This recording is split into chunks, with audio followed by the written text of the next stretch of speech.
জান্নাত তো আল্লাহ বানিয়েছেন আমাদেরকে দেবেন বলে, নাকি না আল্লাহ একাই নিয়ে বসে থাকবে? জান্নাত আল্লাহ আমাদেরকে দেওয়ার জন্যই বানিয়েছেন। আল্লাহর আখিরি নবী নূরের জবানে জান্নাতের কথা বলতে গিয়ে বলেছেন, মান কারাআ সূরাতুল ইখলাস 10 মাররা। আমি রাসূলুল্লাহ জানিয়ে দিলাম, পৃথিবীর জমিনে কোনো মানব, কোনো মানবী, পৃথিবীর বুকে কোনো মেয়ে ছেলে কিংবা কোনো বেটা ছেলে প্রতিদিন যদি পবিত্র কোরআনুল কারীমের এই ছোট্ট সূরা, এই সূরাটির নাম হলো সূরাতুল ইখলাস, আমি রাসূল বলছি পৃথিবীর কোনো মানব, কোনো মানবী যদি প্রতিদিন 10 বার করে সূরা ইখলাস পাঠ করে, 10 বার করে সূরা ইখলাস পড়ে, আমি নবী পাক জানিয়ে দিলাম, মান কারাআ, কেউ যদি পাঠ করে সূরাতুল ইখলাস 10 মাররা, সূরা ইখলাস 10 বার করে, আমি নবী পাক জানিয়ে দিলাম আমার আল্লাহ এই সূরা ইখলাসকে এত মর্যাদা সম্পন্ন, এত সম্মান, এত ইজ্জত, এত ফজিলত দান করেছেন।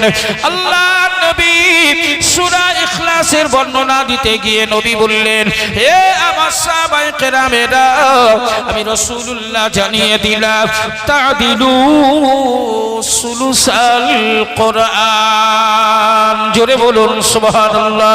আল্লাহ নবী বললেন, হে আমার সাহাবারা, তোমরা সূরা ইখলাসের মর্যাদা জানো না, সূরা ইখলাস সম্পর্কে বোঝো না।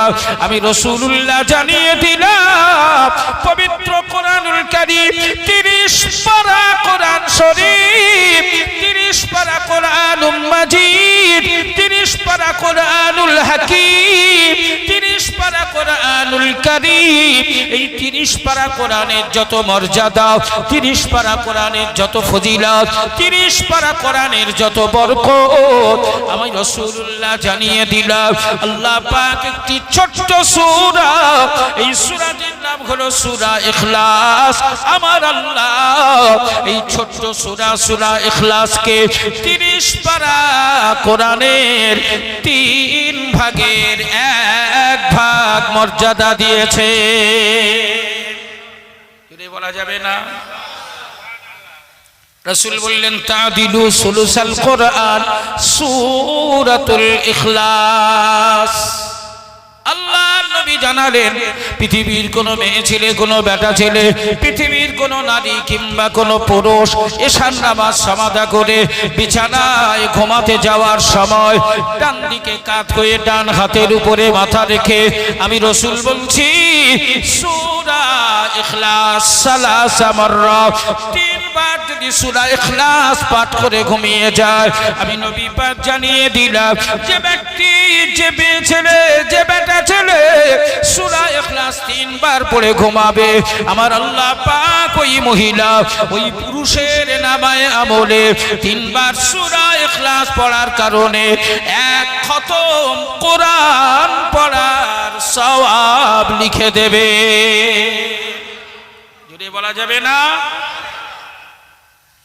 সেই নূরের নবী পবিত্র জবানে ঘোষণা দিলেন, মান কারাআ, কেউ যদি পাঠ করে সূরাতুল ইখলাস 10 মাররা, 10 বার যদি কেউ সূরা ইখলাস পাঠ করে, আমি রাসূল বলছি আমার আল্লাহ খুশি হবে, আল্লাহ পাক রাজি হয়ে যাবে।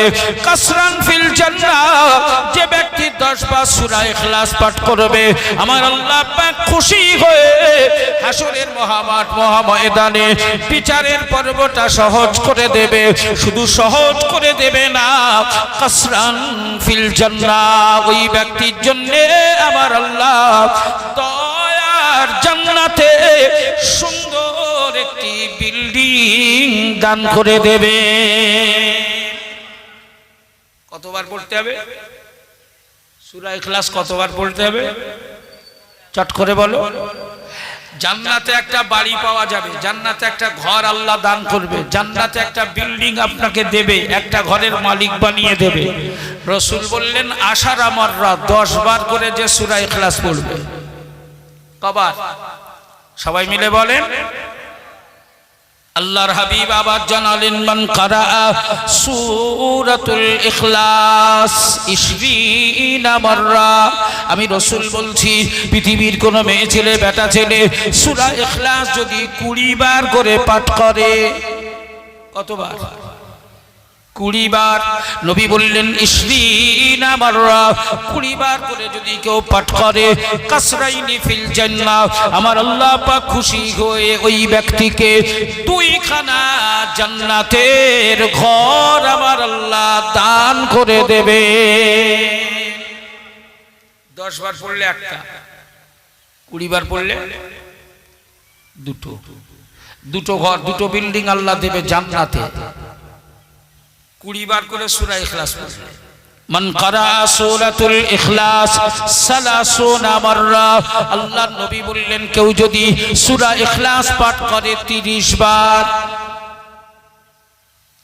এ জওয়ান যুবকেরা, নবী বললেন 10 বার পড়লে একটা ঘরের মালিক হবে, 20 বার পড়লে আল্লাহ তাকে 2খানা ঘর দেবে, 30 বার পড়লে সে 3খানা ঘরের অধিকারী হবে, 40 বার করে পড়লে 4খানা ঘর পাওয়া যাবে, 50 বার করে পড়লে আল্লাহ 5খানা ঘরের মালিক বানিয়ে দেবে, 60 বার করে পড়লে 6খানা জান্নাতি বিল্ডিং পাওয়া যাবে, 70 বার পড়লে আমার আল্লাহ 7খানা ঘরের মালিক বানিয়ে দেবে, 80 বার পড়লে 8খানা ঘর হবে, 90 বার পড়লে 9খানা ঘর দেওয়া হবে, 100 বার পড়লে 10খানা ঘরের মালিক হবে।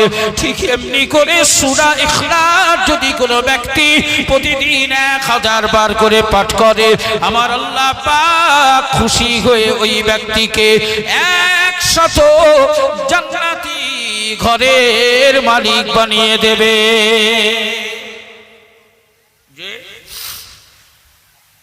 এই জান্নাত আল্লাহ বানিয়েছেন তো আমাদেরকে দেবে বলে নাকি? না, আল্লাহ আলাদা করে সাইড করে রেখে দেবে। কিয়ামতের কঠিন হাসরে 120টা কাতার হবে। সবাই মিলে বলেন কাতার কটা? 120টা। তার মধ্যে আমরাই হব শুধু 80 কাতার। জোরে বলুন সুবহানাল্লাহ। জোরে বলা যাবে না? অতএব উম্মতে মুহাম্মাদীদের কাতারের সংখ্যা হবে 80, আর আদম থেকে ঈসা পর্যন্ত সব নবীদের উম্মতদের কাতার হবে মাত্র 40। লক্ষ লক্ষ লক্ষ লক্ষ নবীদের অনুরাগী অনুগামী উম্মাহ, তাদের কাতার হবে 40খানা, আর আমার নবীর উম্মত উম্মতে মুহাম্মাদীদের কাতার হবে 80খানা। জোরে বলুন সুবহানাল্লাহ।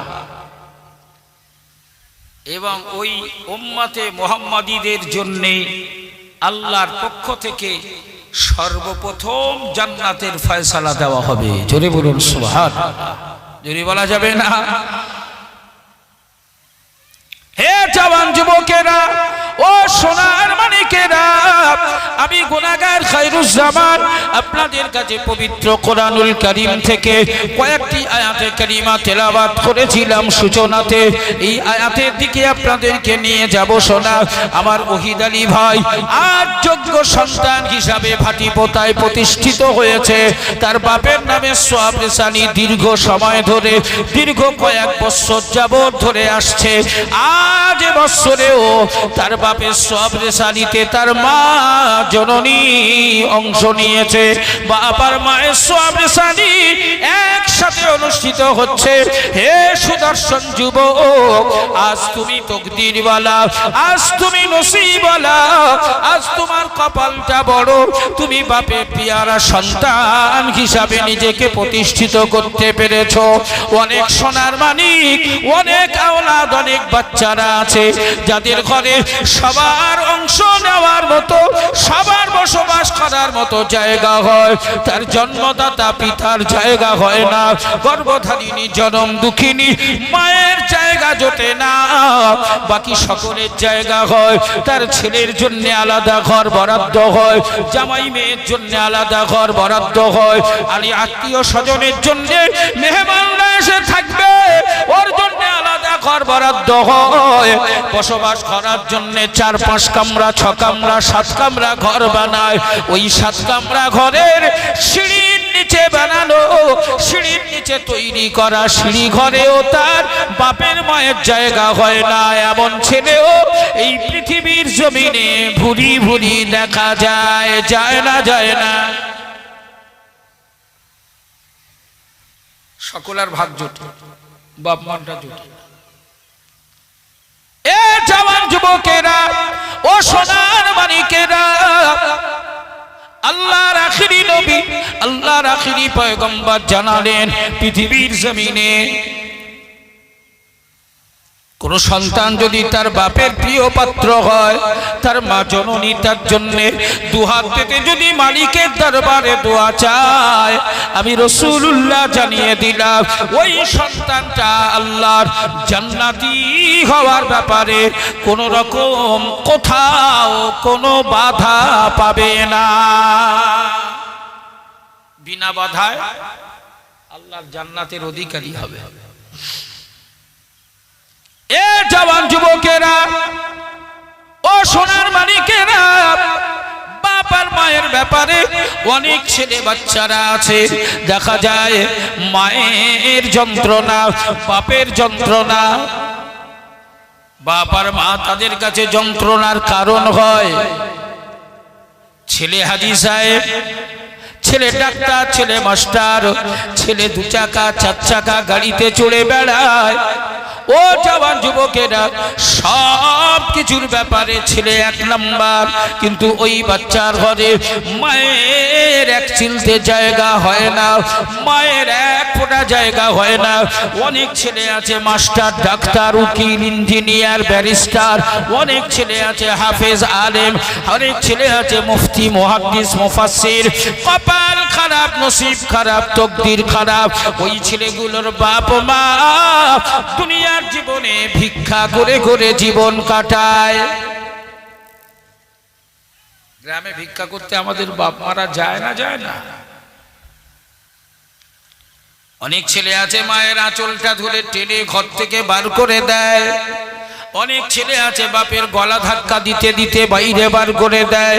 এ জওয়ান যুবকেরা, অনেক ছেলে আছে যে ছেলের হাতে জন্ম দেওয়া বাপও মাঝে মাঝে মার্ডার হয়। আছে না নেই? খবরে মাঝে মাঝে শোনা যায় না, যায় না? ছেলের হাতে বাপ খুন, হ্যাঁ, ছেলের হাতে মা খুন। মা শুধু খুন করেছে তা না, মার খুন করার পরে মায়ের বডিটা কেটে কেটে টুকরো টুকরো করে। হে ভাটিপোতার যুবক, ঠান্ডা মাথায় শুনে রাখো, আজ তোমাদেরকে আমি একটা অফার দিয়ে গেলাম। এই অফার গ্রহণ করে সাকসেস যদি হতে পারো, তাহলে আমি তোমাদের অনুমতি দিয়ে যাব যে তোমরা বাপ মার ভাত দেওয়া দরকার হবে না, বাপ মায়ের ভরণ পোষণের দায়িত্ব নিতে হবে না, শুধু গলা ধাক্কা দেবে আর বার করে দেবে।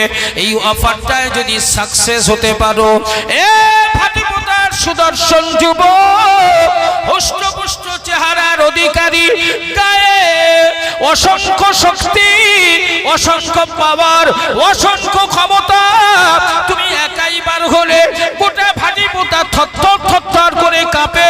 তোমার সামনে দাঁড়াবার হিম্মত কারো হয় না। যেমন করে আমার নবীর জামানায় উমারের সামনে দাঁড়াবার মতো দুঃসাহস কেউ দেখাতো না। উমার একা দাঁড়ালে 1000-এর মহড়া দিত। তুমি হয়তো তেমন সুদর্শন যুবক, অনেক পাওয়ার আর অনেক ক্ষমতা আছে, একাই 100 জনের মহড়া দিতে পারো। তোমাকে দেখে গোটা গ্রাম ভয়ে থরথর করে। আমি তোমাকে এই অফারটা দিচ্ছি, তুমি গ্রহণ করে নাও। এ সুদর্শন ভাটিপোতার যুবক, শোনো, তোমার কাছে আমার পক্ষ থেকে অফারটা দেওয়া হলো। সবাই মিলে বলো তো শোনা, আমাদের পাশাপাশি যে ভাটাগুলো আছে ইট তৈরি করে, ইট তৈরি হয়, ওই ভাটায় তৈরি হওয়া একটা ইট যদি কম্পিউটারে বলি আর দাড়ি পাল্লায় বলি, যদি পাল্লায় তুলে দেওয়া হয়, কত ওজন, কত ভারী, কত ওজন হবে মনে হয়? একটা ইট কতটা? ক কেজি হবে? এত ঘর বাড়ি বানাচ্ছ, একদিন কোনদিন মেপে দেখো? হ্যাঁ, আমার ভাই বলছে 1200। আরে শুকনো খটখটে টনটনে ইট আরেকটু বেশি, আরেকটু বেশি, 3.5 থেকে 4.25। 1 নাম্বার পিকেটি একদিন রুমে পেয়ে দেখ, একটা ইট কটা, কটাই। এই ভাটিপোতার কোন যুবক আছো আজ আমার সামনে চ্যালেঞ্জটা অ্যাকসেপ্ট করবে, চ্যালেঞ্জটা গ্রহণ করবে? আমি ভাটায় তৈরি হওয়া একটা ইট নিয়ে আসব, ওই একটা ইট সুন্দর করে দড়ি দিয়ে বেঁধে, হে সুদর্শন যুবক, ওই ইটটা তোমার গলায় ঝুলিয়ে দেব। মাত্র 3.5 কেজি ওজনের একটা ইট তোমার জন্য অফারের সময় হলো রাত আর দিন মিলিয়ে মাত্র 24 ঘন্টা। এই 24টা ঘন্টা একটা ইট তুমি গলায় বেঁধে ঘুরে বেড়াবে। আছো কেউ পারবে? এই 3.5 কেজি ওজনের একটা ইট গলায় বেঁধে ঝুলিয়ে দেবো, নিয়ে 24টা ঘন্টা ঘুরে ঘুরে দেখা পারবে? অ্যাকসেপ্ট করতে পারবে? হে সুদর্শন যুবক, আজ তুমি একটা ইট বহন করার ক্ষমতা রাখো না। একটা ইট তোমার গলায় ঝুলিয়ে দিলে 1 ঘন্টা তুমি টেনে বেড়াতে পারবে না। তোমার ভয়ে গোটা গ্রাম থরথর করে কাঁপে। তুমি একাই 100 জনের মহড়া দাও। তুমি সেই যুবক, একটা ইট গলায় বেঁধে বেড়াতে পারো না, অথচ তোমার মা জননীকে তুমি ঘর থেকে গলা ধাক্কা দিয়ে বার করে দিয়েছো। একবারও কি ভেবেছিলে তোমার ওই মা জননী একটা ইট নয়, বরং তোমার গোটা বডিটাকে, তোমার গোটা দেহটাকে 10 মাস 10 দিন ধরে বয়ে বেরিয়েছে? হে সুদর্শন যুবক, তোমার মা শুধু বয়ে বেরিয়েছে তা নয়, রীতিমতো 4 মাস পূর্ণ হওয়ার পরে থেকে কতই না আঘাত করেছো মায়ের কলিজায়, কতই না আঘাত করেছো মায়ের পেটে, হাঁটু দিয়ে কত গুঁতো দিয়েছো, কিনে দিয়ে কত ঘুষো মেরেছো, পায়ের গোড়ানি দিয়ে কত আঘাত করেছো। তোমার মা জননীকে তুমি যতবার আঘাত করেছো, যতবার গুঁতা দিয়েছো, যতবার কিনো দিয়ে গুঁতো মেরেছো, আমার মালিক তোমার মায়ের হৃদয়ে, তোমার মায়ের অন্তরে তোমার প্রতি তার তত বেশি, আরো বেশি মায়া বাড়িয়ে দিয়েছে, তত বেশি সে তোমায় ভালোবাসতে শুরু করেছে। অথচ তুমি ছেলে, তুমি বেটা, তুমি তখনও পৃথিবীতে আসো নাই, তোমার চেহারাটা তোমার মা জননী দেখে নাই, তোমার মা জানতো না তুমি ছেলে হবে না মেয়ে হবে। এ জওয়ান যুবকেরা, তোমায় না দেখে শুধু তোমার অস্তিত্বের অনুভব করে তোমায় তোমার মা জননী এত ভালোবেসেছে। কখনো তোমার মা জননী 20-30 কেজি ওজনের কোনো ভারী জিনিস একা সাহস করে উঠাতে যায় না। 30 কেজি ভারী কোনো জিনিস হলে পাশে বুবুকে ডাক দিয়েছে, এসো তো বুবু, একটু ধরো তো, একটু সহযোগিতা করো। কারণ তোমার মা তোমায় ভালোবাসতো। 30 কেজি ওজনের মালটা যদি উঠাতে যায়, না জানি পেটে যদি আঘাত লাগে, তুমি বাচ্চা পেটে আছো, তোমার কোনো ক্ষতি হয়ে যায়, তোমার শরীরের কোনো বিকলাঙ্গ হয়ে যায়, তোমার পাটা না জানি লুলা না হয়ে যায়, হাতটা না জানি বেকা না হয়ে যায়, তোমার 2 চোখের কোনো ক্ষতি না হয়ে যায়, এজন্য তোমার মা 30 কেজি ওজনের ভারী মাল ওঠানোর চেষ্টা করে নাই। তোমার মা হাড় ভাঙা খাটুনি কেটেছে। রাত্রি 8টা, 8:30, 9টা পর্যন্ত সংসারের কাজে ঘাম ঝরানো কাজ। রাত 9টার সময় নয়, হয়তো বা দুমুঠো খাবার খাওয়ার জন্য বসেছে। হে যুবক, তুমি কি খোঁজ নিয়ে দেখেছো তোমার মা হাড় ভাঙা খাটুনির পরে আসন গুড়িয়ে বসে আরাম করে দুটো খাবার খাবে, সেটাও পর্যন্ত করে নাই। পাছে তুমি বেটা, তোমার আঘাত লাগতে পারে, তোমার কষ্ট হতে পারে, তোমার ক্ষতি হতে পারে। তাই তোমার মা জননী খাবারটা ছোট্ট বাসনে করে নিয়ে পা দুটো লম্বা করে দিয়ে হাতের তলায় প্লেটটা বাসনটা রেখে ওইভাবে উঠিয়ে উঠিয়ে খেয়েছে, পা দুমড়ে এক জায়গায় করে বসে নাই। হে বেটা, আজ তুমি ভুলে গেছো তুমি যেদিন পৃথিবীতে এসেছিলে সেদিন তোমার মায়ের মাথার উপরে কিয়ামত শুরু হয়ে গিয়েছিল, আর মনে মনে বলছিল আর হয়তো বাঁচবো না, আর হয়তো বাঁচা যাবে না।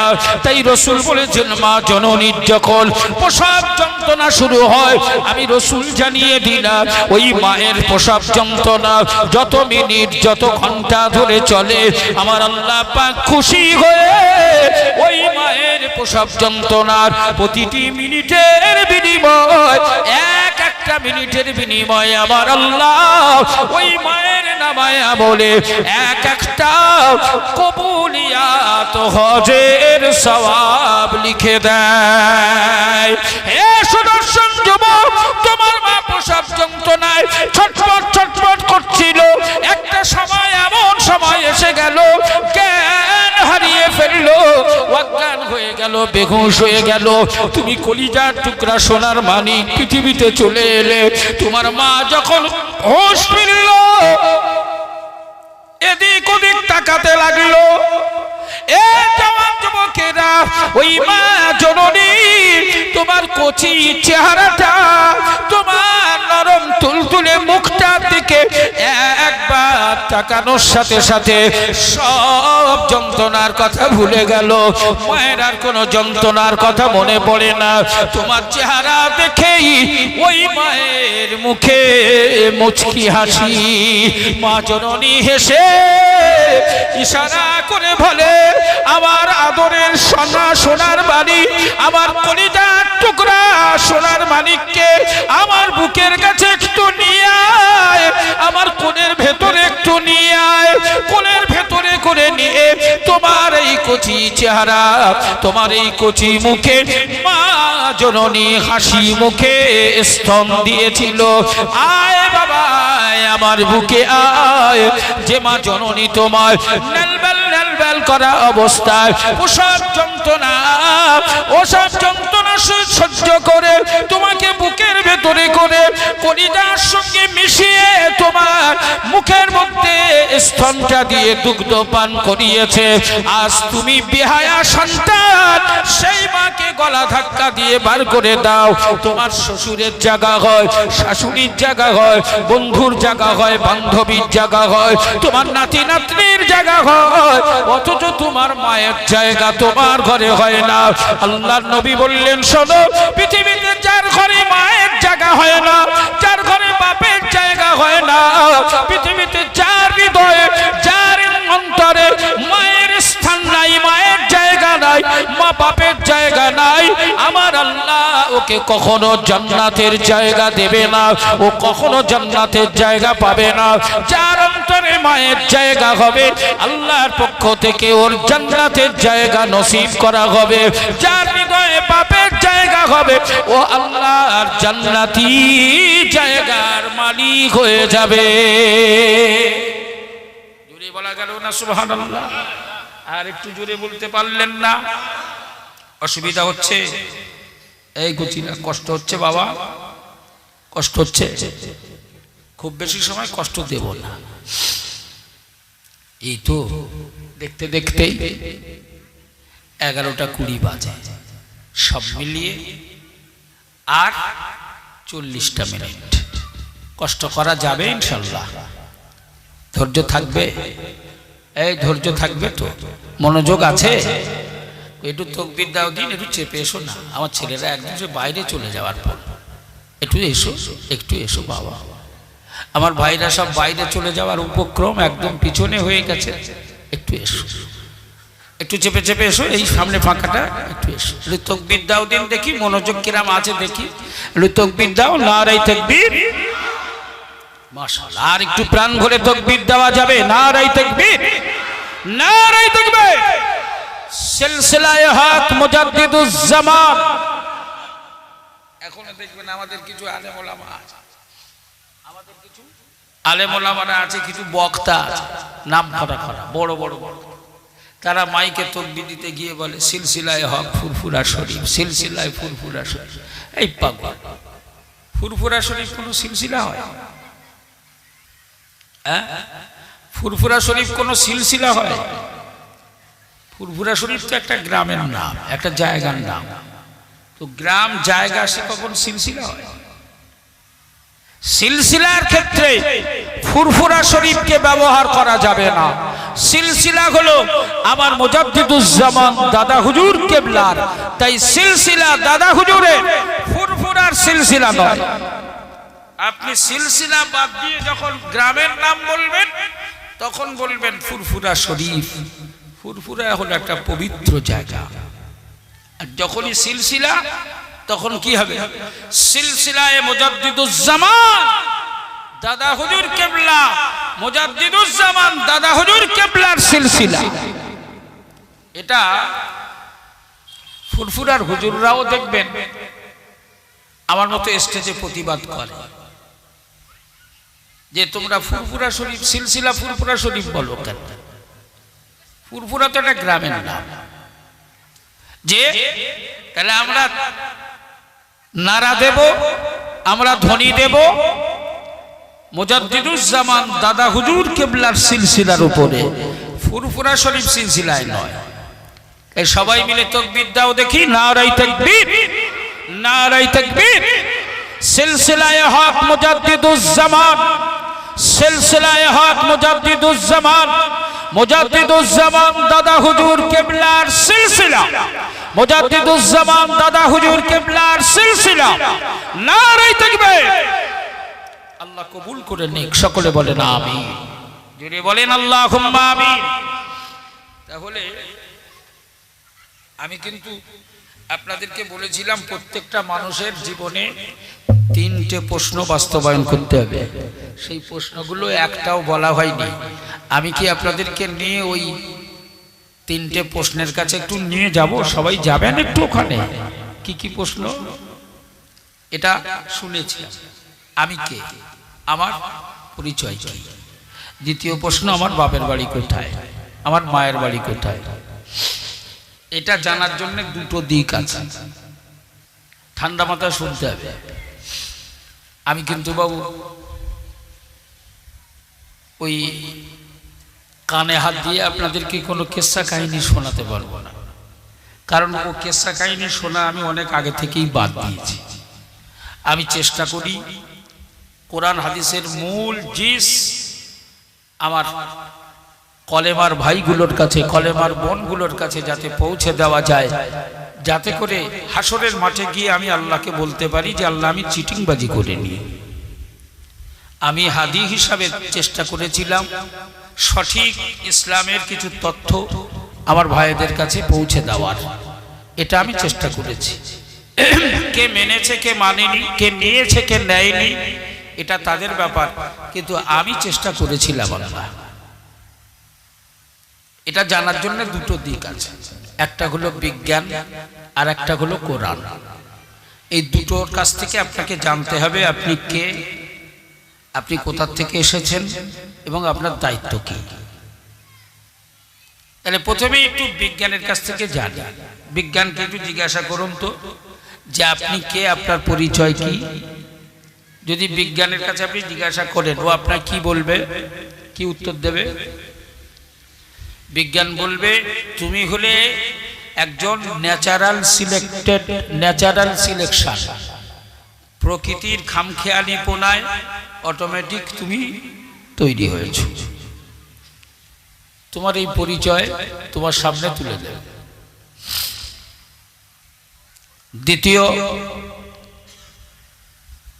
তুমি কে এই পরিচয়টা পেলে, তুমি তোমার পূর্বপুরুষকে এই পরিচয়টা যদি বিজ্ঞানের কাছে জানতে চাওয়া হয় তাহলে ডারউইনের গাঁজাখুরি মতবাদের দিকে লক্ষ্য করে ও তোমায় শোনাবে, হয় তুমি বাঁদরের উত্তরসূরি, না হলে তুমি হনুমান, মুখ পড়া হনুমানের উত্তরসূরি, আর না হলে শিবপাঞ্জির উত্তরসূরি। তোমার পূর্বপুরুষ বাঁদর, হনুমান আর শিবপাঞ্জি ছিল, ওখান থেকে তুমি মানুষ হয়ে এসেছো।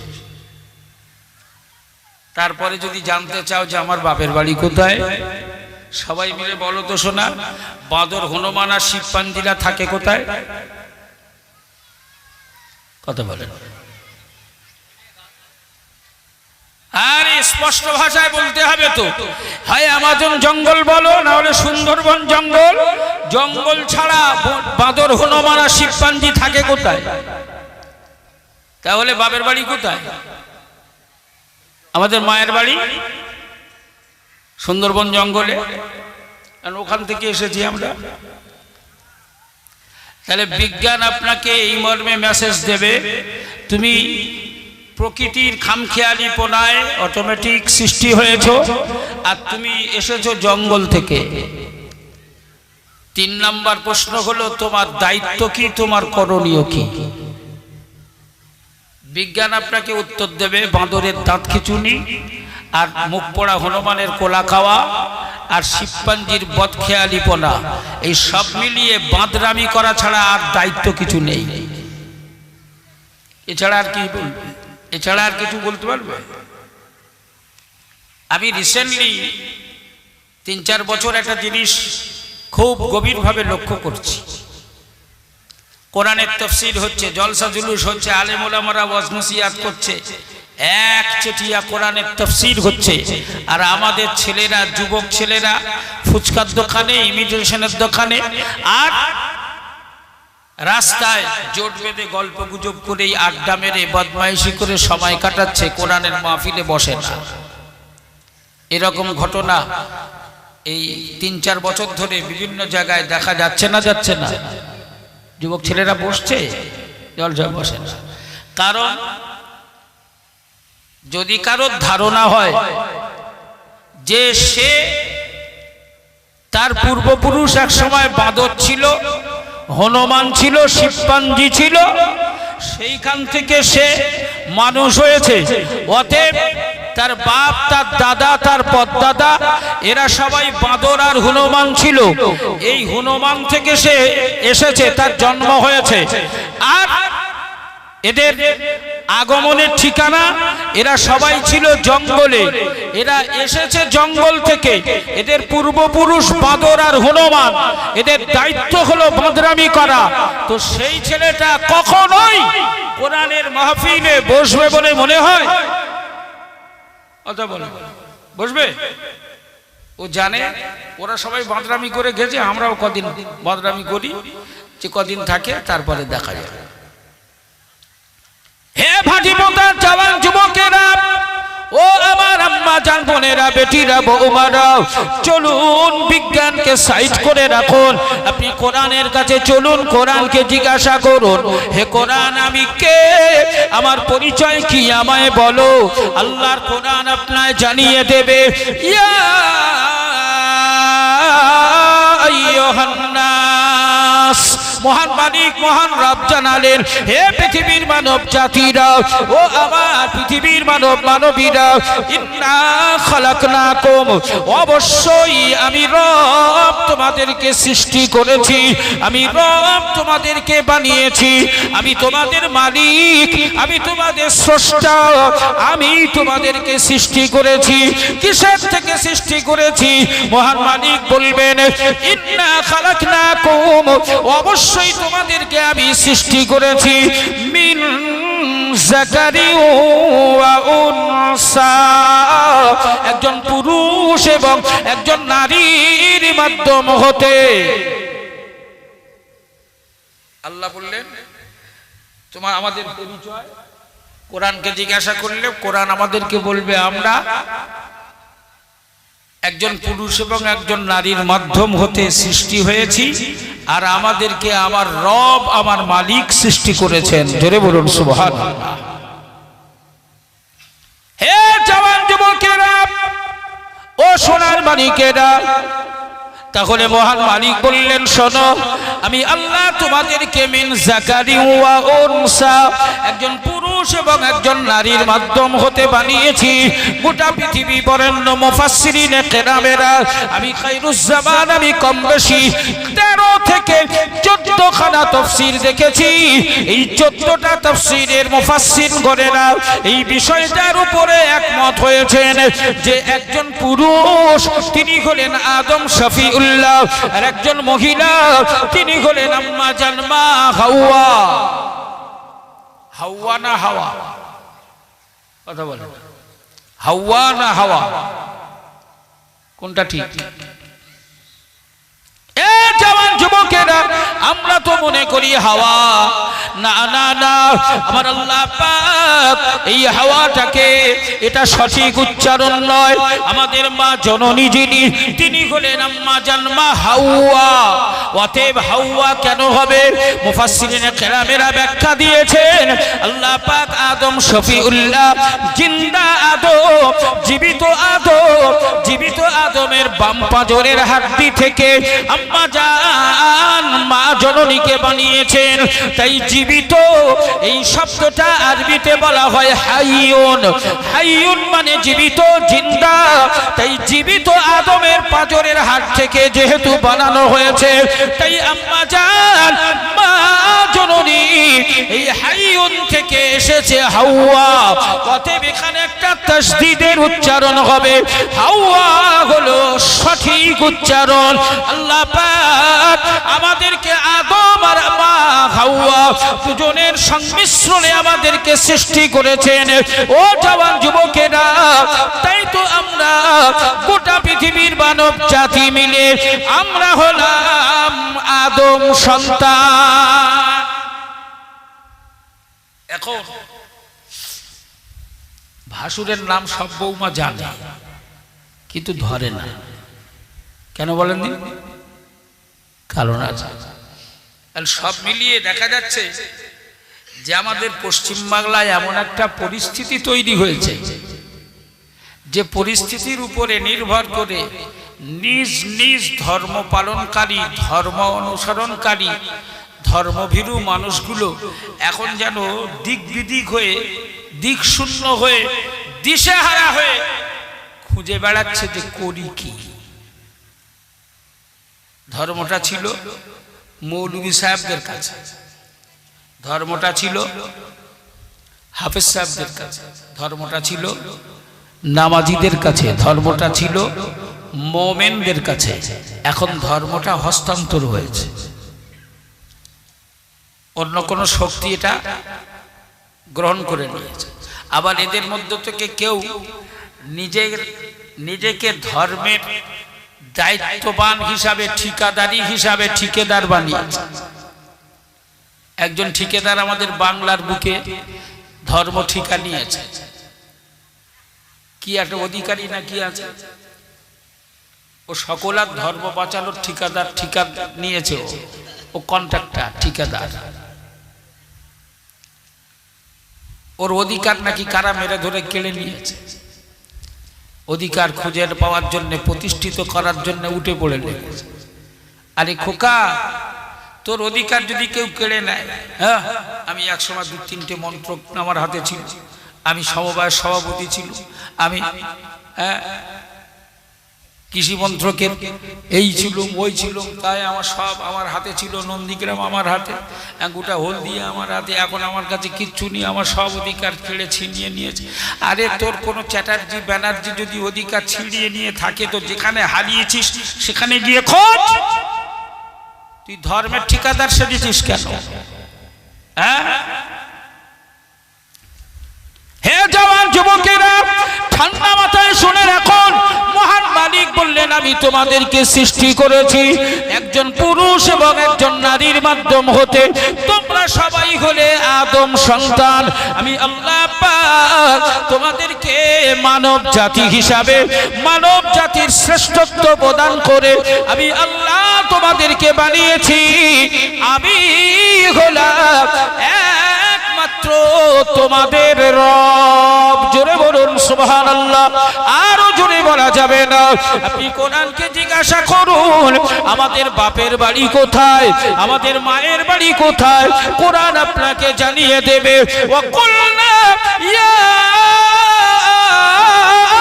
مسكون أنت وزوجك الجنة وكلا منها رغدا حيث شئتما ولا تقربا هذه الشجرة فتكونا من الظالمين জওয়ান যুবকেরা কুরআন আপনার কাছে এই মর্মে মেসেজ দিয়ে ক্লিয়ার করে দেবে। হে আমার বান্দা বান্দীরা শুনে রেখে দাও, আমি আল্লাহ পাক তোমাদের বাপের বাড়ির ঠিকানা জানিয়ে দিলাম। ওয়াকুলনা মহান মালিক বললেন ইয়া আদম উসকুন আনতা ওয়া যাওজুকাল জান্নাহ। ও আমার আদম শফিউল্লাহ, হে আমার আদম শুনে রেখে দাও, আমি তোমাকে এবং তোমার অর্ধাঙ্গিনী, তোমার সহধর্মিনী, তোমার বিবি সাহেবা, তোমাদের দুজনকে আনতা ওয়া যাওজুকাল জান্নাহ, হে আদম তুমি আর তোমার অর্ধাঙ্গিনী, তোমার বিবি সাহেবা দুজনে মিলে আমার জান্নাতে বসবাস করো। আমি আল্লাহ তোমাদের দুজনকে আমার জান্নাতে বসবাস করার জন্য আবাদ পারমিশন দিলাম, আমি আল্লাহ খোলা অনুমতি দিলাম। রগাদা হে আদম আর হাওয়া শুনে রেখে দাও, গোটা জান্নাতে যেখানে খুশি সেখানেই বিচরণ করো, যেখানে ইচ্ছা মন যায় সেখানেই যাও। রগাদা যা খুশি মন চায় তাই খাও, কোনো বিধি নিষেধ নেই, কোনো বাধা নেই। আমি আল্লাহ তারা অনুমতি দিলাম, যেখানে ইচ্ছা সেখানেই যাবে, ঘুরে বেড়াবে, আনন্দ করবে, ফুর্তি করবে, খাওয়া দাওয়া করবে, যা মন চায় তাই করে বেড়াবে। আমার পক্ষ থেকে কোনো বাধা রইল না। আমি আল্লাহ তোমাদেরকে জান্নাতে বসবাস করার অনুমতি দিলাম। এ জওয়ান যুবকেরা, মহান মালিক একটা বাধা, একটা নিষেধ করেছিলেন, ওয়ালা তাকরাবা হাযিহিশ শাজারা। হে আমার আদম, হে আমার হাওয়া, আমি তোমাদেরকে জানিয়ে দিলাম, ওই দেখো, তাকিয়ে দেখো, ওয়ালা তাকরাবা হাযিহিশ শাজারা, ওই যে গাছটাকে দেখতে পাচ্ছ, ওই গাছের ধারে বাড়ে যাবে না, ওই গাছটার কাছাকাছি হবে না, ওই গাছের ছায়ায় পৌঁছাবে না। এটাই তোমার জন্য, তোমাদের জন্য বাধা দেওয়া হলো, নিষেধ করা হলো, বাকি সব জায়গায় যাবে।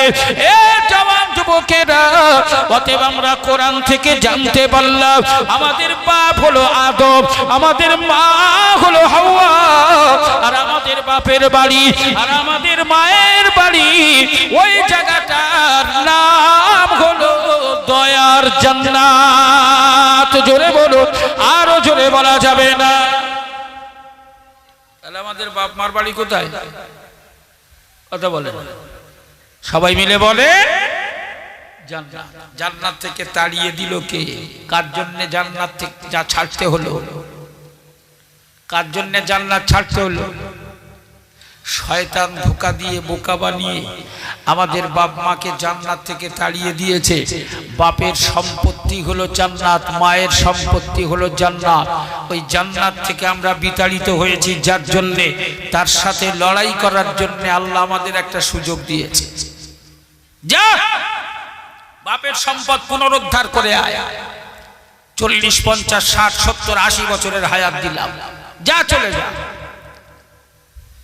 কি গো, আমাদের বাপের সম্পদ যদি কেউ কেড়ে নেয়, তাহলে আইনে আদালতে চেষ্টা প্রচেষ্টা করে পয়সা খরচ করে বাপের সম্পদ উদ্ধার করতে যাব না? যাব না? কথা বলে, বাপের সম্পদ উদ্ধার করবেন না?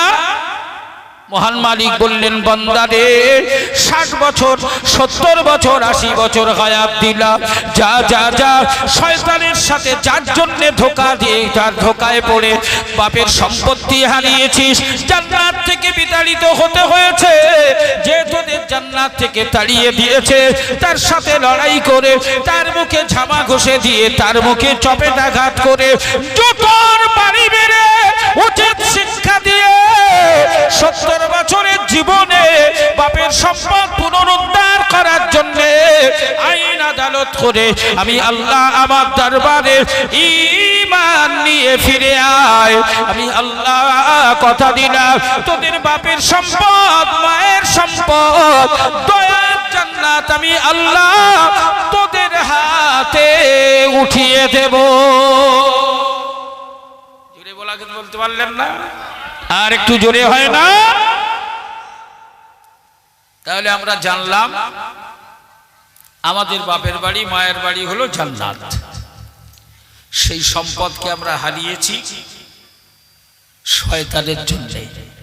শয়তানের মুখে ঝামা ঘষে আবার বাপের সম্পত্তি উদ্ধার করার জন্য আল্লাহ আমাদেরকে পৃথিবীতে পাঠিয়েছে। যা আইন হিসাবে আদালত হিসাবে আমি আল্লাহ তোদের কাছে নামাজ দিলাম, রোজা দিলাম, প্রসিডিওর মেনশন করে এগুলো করে আসবি। বিচারক হিসাবে আমি রব ফয়সালা দেব। সঠিক সম্পত্তির অধিকারী হিসাবে সঠিক মামলা দায়ের করে আবার আদালতে পৌঁছাবি। আমি আদালতের মালিক হিসাবে, আদালতের বিচারক হিসাবে আমার পক্ষ থেকে তোদের পক্ষে রায় প্রদান করা হবে। তোরা তোদের বাপ মায়ের সম্পত্তি ফিরে পাবি। জোরে বলুন সুবহানাল্লাহ। তাই আজকের দিনে সেই বাপ মায়ের সম্পত্তি উদ্ধার করার জন্য যা যা করণীয় সেটা হলো আমাদের তৃতীয় প্রশ্ন। আমাদের দায়িত্ব কি, আমাদের করণীয় কি, আর আমরা করছি কি, করা উচিত ছিল আর কি করছি।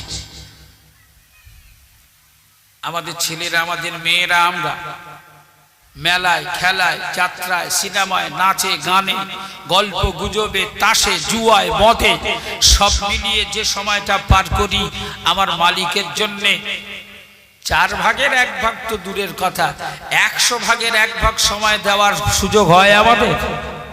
কথা বলে। অনেক নামাজি আছে সপ্তাহে 1 দিন যায়, আটকে নামাজি 1 দিন যায়, মোট 2 টাকা। এখন এই মডেল চালু হয়েছে, মিডিয়া পুরুষ মডেল। আপনাদের ভাটিপোতায় হয় কিনা জানি না, ভোজেরহাট এলাকায় হয় কিনা জানি না, মিডিয়া পুরুষ মডেল। কারণ ঈদের সময় আসলে দেখবেন মিডিয়া পুলিশের ছেলেরা পাগল হয়ে বেড়াচ্ছে। হ্যাঁ, আর শুধু ওদের মুখে শুনতে পাবেন আরে ওই ঈদের লেগে পাগল, কিন্তু খোঁজ নিয়ে দেখো একটাও রোজা করেনি, ওই একটাও রোজা করেনি, আর শুধু পাগল হয়ে বেড়াচ্ছে মুই ঈদের লেগে পাগল। মিডিয়া পুরুষ মডেল ঠিক খুতবা শুরু হওয়ার একটু আগে হুড়হুড় করে ঢুকবে, আর খুতবা শেষ 2 রাকাত নামাজ ইমাম সাহেব পড়িয়ে সালাম ফিরিয়ে দিল। এখন তো আবার দোয়া টোয়া করতে হয় না, দোয়া করতে হয়? এই নামাজের পরে দোয়া হয়? কথা বলে কেন? ফতোয়া, নতুন ফতোয়া বার হয়েছে শোনোনি? সব তো সোশ্যাল মিডিয়া ধরে বসে আছে। কিছু কিছু বদমায়েশ আছে, কিছু বদমায়েশ, আমি এদেরকে ঘুটে কুড়োনোর ব্যাটা বলি। এরা 2 মিনিটের জন্য ইউটিউবে আসে, 2 মিনিটের জন্য সোশ্যাল মিডিয়ায় আসে, আর একটা বাজে মশলা ঝেড়ে দিয়েই পানিতে ডুব মারে, ওদের আর খুঁজে পাওয়া যায় না। আর ওই মশলাটাকে কেন্দ্র করে আমাদের সমাজে ফিতনা শুরু হয়, ওদের আর খুঁজে পাওয়া যায় না। কিছুদিন আগে ইউটিউব খ্যাত টিভির বক্তা বার হয়ে বলল নামাজের পরে মোনাজাত করা যাবে না, নামাজের পরে মোনাজাত করা বেদাত। হয়ে শুরু হয়ে গেল গোটা এলাকা জুড়ে ফিতনা। যারা জন যুবক ছেলে হুষ্টপুষ্ট তারা বললে এই দেখো মুফতি সাহেব ফতোয়া দিয়েছে নামাজের পরে মোনাজাত করা যাবে না, দোয়া করা যাবে না। ফিতনা লেগে গেল, বাপ বেটায় মন কষাকষি, বাপ দোয়ার পক্ষে, বেটা দোয়ার বিপক্ষে। কারণ ও তো মডেল, নতুন যুগে, তাই ওর কাছে ওই ফতোয়া গ্রহণযোগ্য হয়েছে। তো বেটা পেল কোথায়? ওর সপক্ষে দলিল আদাল্লা কি আছে, কি রেফারেন্স আছে? কিছুই নেই, শুধু ওইটুকু বলেই ডুব করে মেরে দিল। এখন নামাজের পরে আর দোয়া করার দরকার হয় না। আর সুন্দর করে মগজটাকে ক্লিয়ার করার জন্য কুল্লু বিদাতিন দালালা কুল্লু দালালাতিন ফিন্নার, সুন্দর করে আমাদেরকে বুঝিয়ে দেওয়ার জন্য, মগজটাকে ক্লিয়ার করে দেওয়ার জন্য এই হাদিসটি সামনে এনে সেটিং করে দিল। কুল্লু বিদাতিন দালালা, প্রত্যেকটা বেদাত হলো গোমরাহি, আর কুল্লু দালালাতিন ফিন্নার, প্রত্যেকটা গোমরাহির শেষ পরিণত হলো জাহান্নাম, শেষ পরিণতি হলো জাহান্নাম, শেষ ফয়সালা হলো জাহান্নাম। অথচ আমাদের যুবক ছেলেরা এদের মগজটাকে ধোলাই করে এই হাদিসটি শুনিয়ে দেওয়ার সাথে সাথে এরা আর নামাজ পড়ে, ইমামের পিছনে নামাজ আদায় করে, সালাম ফেরানো হলে উঠে পড়ে, আর দোয়া করে না। এরা বলে নামাজ পড়বো জান্নাতের আশায়, নামাজ পড়লে আল্লাহ জান্নাত দেবে। যে নামাজ জান্নাতের আশায় পড়বো, সেই নামাজের পরে দোয়া করে যদি জাহান্নামী হতে হয় তাহলে কেন দোয়া করব? নামাজ জান্নাতের আশায় পড়ি, আর দোয়া করে জাহান্নামী হওয়া যাবে না। যা দোয়া করা হলো বেদাত, আর বেদাত হলো গোমরাহি, গোমরাহি হলো জাহান্নামী। তাই আমরা মোনাজাত করব না, দোয়া করব না।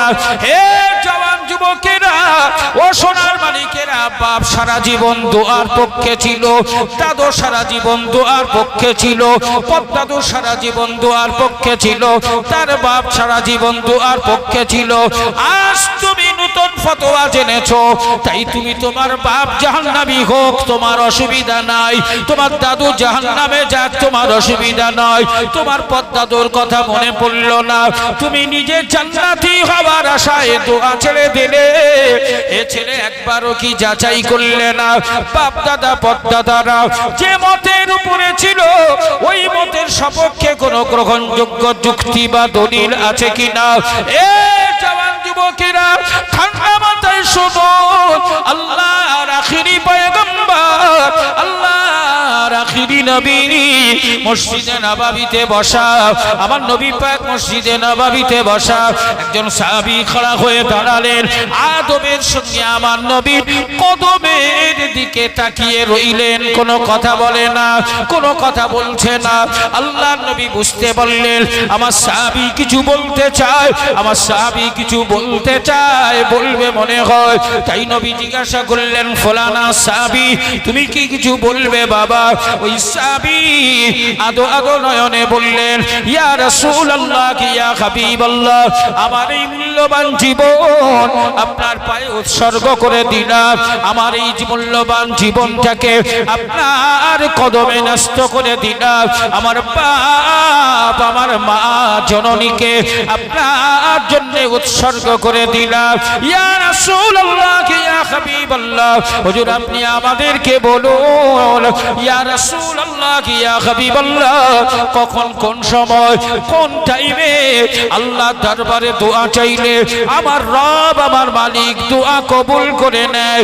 ওই দোয়া আল্লাহ ফেরত দেয় না, ওই দোয়া ফিরিয়ে আসে না, ওই দোয়া নিঃসন্দেহে আল্লাহর দরবারে কবুল হয়ে যায়। ওই বিষয়ে ওই ব্যাপারে আমাদেরকে একটু বলুন।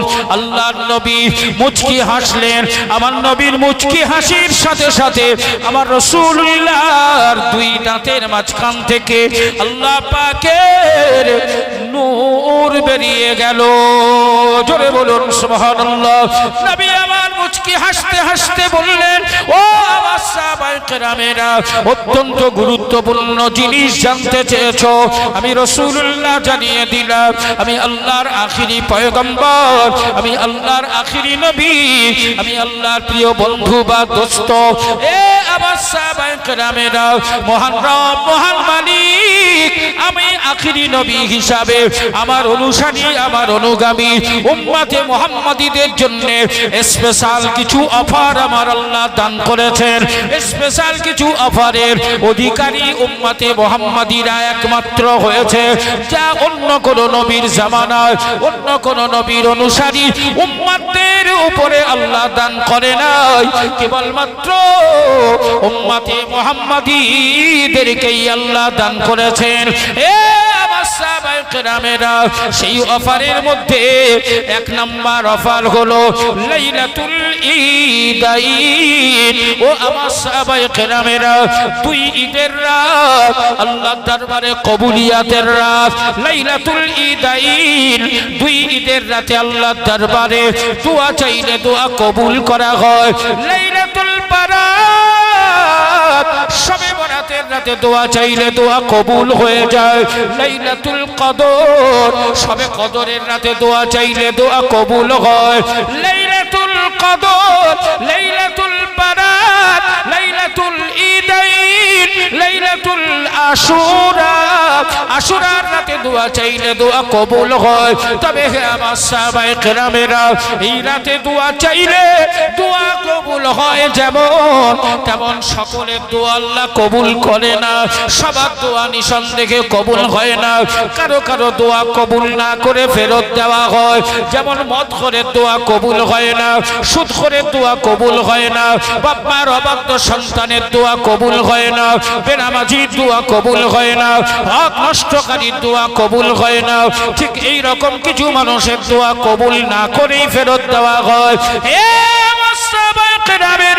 শুনে রেখে দাও, উম্মতে মুহাম্মাদীদের জন্য স্পেশাল আমার আল্লাহর পক্ষ থেকে একটা সময় দেওয়া হয়েছে। ওই দোয়া, ওই সময়ে দোয়া চাইলে নিঃসন্দেহে দোয়া আল্লাহর দরবারে কবুল করা হয়। আমার মালিক ওই দোয়া ফেরত দেয় না। হে ফাটি পোতার জওয়ান যুবকেরা, ও আমার মা জননী, বোনেরা, বেটিরা, বৌমারা, আল্লাহর নবী বললেন, ও আমার সাহাবায়ে কেরামেরা শুনে রেখে দাও, ওই সময়টা হলো ওয়াতুবুরাস সালাওয়াতিল মাকতুবাত। আল্লাহর হাবিব নূরের জবানে ঘোষণা দিলেন, ওই সময়টা হলো আমার আল্লাহ পাক উম্মতে মুহাম্মাদীদের জন্য রাত দিন মিলিয়ে 24 ঘন্টায় 5 ওয়াক্ত নামাজ দান করেছেন। আল্লাহ রাসূল বললেন 5 ওয়াক্ত ফরজ নামাজ। এই ফরজ নামাজ আদায় করার পরে কোন নামাজি যদি দুহাত পেতে আল্লাহর কাছে দোয়া চায়, আমার আল্লাহ পাকের দরবারে ফরজ নামাজ আদায় করার পরে দোয়া চাইলে নিঃসন্দেহে সেই দোয়া আল্লাহর দরবারে কবুল হয়ে যায়। আমার আল্লাহ কবুল না করে ফেরত দেয় না। কবুল না করে ফেরত দিতে আমার আল্লাহ নিজেই লজ্জা পায়। ও আমার সাহাবায়ে কেরামেরা, ও দুবুরাস সালাওয়াতিল মাকতুবাত, প্রতি ফরজ নামাজ আদায় করার পরে আল্লাহর দরবারে দোয়া চাইলে ওই দোয়া নিঃসন্দেহে কবুল হয়ে যায়। জুড়ে বলা যাবে না? এর সপক্ষে আমি খায়রুজ্জামান আমার কাছে ফরজ নামাজের পরে দোয়া চাওয়ার ব্যাপারে আমি খায়রুজ্জামান গুনাহগার। আমার কাছে প্রায় 40টির মতো হাদিস আছে। ওই ঘুটে কুড়োনোর বেটারা কোথায় পেয়েছে হাদিস, তার সপক্ষে কোনো দলিল দেয় না, যুক্তি দেয় না, রেফারেন্স দেয় না, শুধু কেবলমাত্র বলেই বিদায় হয়। আর আমাদের ছেলেরা সমাজে ফিতনা বাঁধায়, নামাজের পরে দোয়া করা যাবে না, এতেই দুটো দল তৈরি হয়। এই রকম সমাজ ধ্বংসকারী ফিতনাবাজ কিছু আলেম পৃথিবীতে এসেছে না আসে নাই? তাদের দিকে লক্ষ্য করে আমরা ধোকায় পড়েছি। বাপ বেটা দুই মতের মানুষ হয়েছে। কি গো, আমরা গোপনে গোপনে চুপ করে আছি, কিন্তু রাত তো আর চুপ করে নেই। রাত চুপ করে আছে। ঘড়িটা দেখেছো কটা বাজে? 12টা বাজতে যায়, আর মাত্র 8 মিনিটের মতো সময় বাকি আছে। তাহলে আমরা এই মাহফিল সমাপ্তির পথে নিয়ে যাব ইনশাআল্লাহ। আমরা জান ভরে দোয়া চাইব। আল্লাহ পাক যোগ্য সন্তান হিসাবে আমার ওহিদ আলী ভাইয়ের আব্বা এবং আম্মা দুজনকে যেন কবরে চিরসুখ আর শান্তির ব্যবস্থা করে। এই দুই স্বামী স্ত্রীর কবরে আল্লাহ যেন জান্নাতি পোশাক, জান্নাতি বিছানার ব্যবস্থা করে। মহান মালিক যেন কিয়ামত হওয়া পর্যন্ত দুজন কবরে জান্নাতি সুখ, জান্নাতি আরাম, জান্নাতি আয়েশ আমার আল্লাহর পক্ষ থেকে দান করা হয়। জোরে বলেন আমিন, জোরে বলেন আল্লাহুম্মা আমিন। আমাদের বাপ মা দাদু দাদি এগুলো বাদ যাবে নাকি? তাদের জন্য একটু দোয়া চাই যে আল্লাহ আমাদের মাই মুরব্বী যারা কবরবাসী হয়ে আছে তাদের সকলের কবরে যেন জান্নাতি বিছানার ব্যবস্থা করে দেয়। জোরে বলেন আমিন, জোরে বলুন আল্লাহুম্মা আমিন। আর লম্বা করবো না শোনা, এই তিনটে ব্যাখ্যা দিতে পারলাম না। সবে একদম জিস্ট হিসাবে স্বল্প সময়ে নিজের পরিচয় আর বাপ মার বাড়ির ঠিকানাটা বলতে পারলাম, কিন্তু দায়িত্ব কি, করণীয় কি, 3 নাম্বারটা বাকি রইল। আমার আল্লাহ পাকের দরবারে দোয়া চাই এই 3 নাম্বার বিষয়টা, সেটা হলো এক কথায় আমি ঠারে ঠোরে বুঝিয়েছি, শয়তানের জায়গা দেওয়া যাবে না। শয়তানের মুখে জুতোর বাড়ি, ঝাঁটার বাড়ি মারতে হবে, আর ভালো কাজগুলোকে আমল করে বাপের সম্পত্তি পুনরুদ্ধার করতে হবে। এটা হলো আমাদের করণীয় আর দায়িত্ব। আল্লাহ যেন তা তৌফিক দান করেন। সকলে বলেন আমিন, জোরে বলেন আল্লাহুম্মা আমিন। এসো না সবাই মিলিত ভাবে আমার নবীর শানে দাঁড়িয়ে জিন্দা নবীর দরবারে একটু সালাম পৌঁছে দিই। সকলে দাঁড়িয়ে যাই। ইয়া নবী